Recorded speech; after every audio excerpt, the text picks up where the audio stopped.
আর 19 তারিখ রাত্রে কিন্তু বাবা বেরিয়ে যাচ্ছিল রাঁচির উদ্দেশ্যে। তো মা আর আমি টাটা দিতে এসেছিলাম নিচে। আর রাঁচিতে বাবার ইন্টারন্যাশনাল আর্ট ওয়ার্কশপ আছে, সেই জন্যই কিন্তু বাবা রাঁচি গেছে। এবার ঘুরে ভিডিওটা চলে আসলো কিন্তু 20 তারিখ সকালবেলা।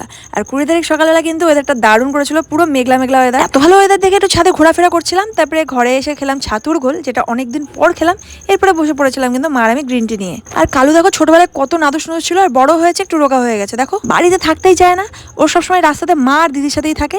রাত্রি হলে ওকে ঢুকিয়ে নেওয়া হয়, আর ওর তো ঘর করে দেওয়া আছে, সেই ঘরের মধ্যেই কিন্তু রাত্রিটুকু থাকে ওই। এরপরে স্নান সেরে এসে আমি কিন্তু ঠাকুর ঘরে সোজা চলে যাই, আর রোজ পুজোর দায়িত্ব কিন্তু আমারই থাকে। আর কালুর ব্যাপারে তোমাদেরকে একটা কথা বলি, ও ছোটবেলায় সব রকম খাবার খেত, বড় হয়ে ওর লেজ গজিয়ে গেছে, আর কিছু খেতে চায় না। মানে কিছু দিলেই অর্ধেক খাবে, অর্ধেক নষ্ট করবে। যাই হোক, আজকে দুপুরে হয়েছিল ডিম কষা, সজনের ভাজা আর শাক। শাক প্রতিদিন থাকেই আমাদের, 1-2 দিন পর পর শাক করা হয়। আর আমার ঘরে হাই স্পিড ফ্যানের জন্য স্যান্টাতে দুবারবার ঘুরে যায়, তো ওটাকে সোজা করলাম, দিয়ে আবার ছুটে এলাম ছাদে। এত সুন্দর ওয়েদারে কি আর মন ঘরে টিকে থাকে? আর ছাদে আসতে চোখ পড়লো কিন্তু আমার গাছের দিকে। গাছের পাতাগুলো শুকিয়ে যেগুলো গেছিল সেগুলো আমি ছিঁড়ে দিলাম। আর ছাদ থেকে ঘরে এসে দেখছি মা আমার গানের ভিডিও দেখছে।